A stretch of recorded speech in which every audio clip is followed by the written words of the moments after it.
Hi friends, welcome to వివిక్త cooking. ఇవాళ మన రెసిపీ వచ్చేసి ఆనియన్ బజ్జీ. వేడిగా ఈ ఆనియన్ బజ్జీని ఎలా ప్రిపేర్ చేసుకోవాలో చూద్దామా.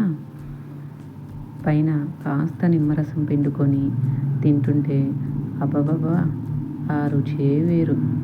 చెప్తుంటేనే నోరూరుతుంది కదండి. మరి ఈ వీడియోని తప్పకుండా చూసి మీరు కూడా ట్రై చేయండి. ముందుగా బజ్జీల మిరపకాయలను తీసుకొని మధ్యలో ఘాటు పెట్టుకొని వీడియోలో చూపించిన విధంగా లోపల ఉండే సీడ్స్ మొత్తాన్ని తీసుకోవాలి.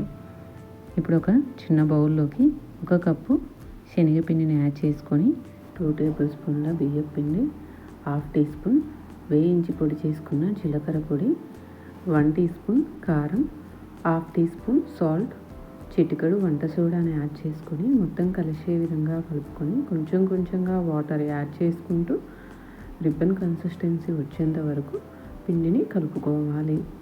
ఈ విధంగా కలుపుకున్న తర్వాత ముందుగా మనం కలిపి పెట్టుకున్న మిర్చిని తీసుకొని వీడియోలో చూపించిన విధంగా పిండిలోకి డిప్ చేసుకొని హీట్ అవుతున్న ఆయిల్లోకి ఒక్కొక్కటిగా యాడ్ చేసుకోవాలి.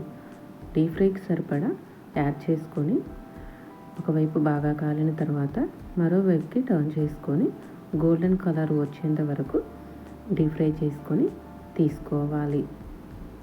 చూడండి, ఈ విధంగా కాలిన తర్వాత వేరొక ప్లేట్లోకి తీసుకొని పక్కన ఉంచుకోవాలి. ఇదే విధంగా మిగతా వాటిని కూడా చేసుకొని తీసుకోవాలి.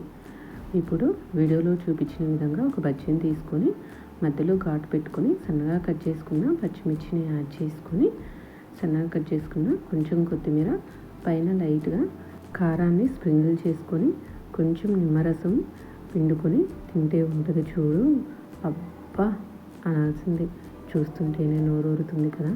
మరి తప్పకుండా మీరు కూడా ట్రై చేసి ఎలా కుదిరాయో కామెంట్ సెక్షన్లో కామెంట్ చేయండి. ఈ వీడియో కనుక మీకు నచ్చినట్లయితే ప్లీజ్ లైక్ చేసి మీ ఫ్రెండ్స్ అండ్ ఫ్యామిలీకి షేర్ చేయండి. ఇలాంటి మరిన్ని వీడియోస్ కోసం మన ఛానల్ని సబ్స్క్రైబ్ చేసుకోండి.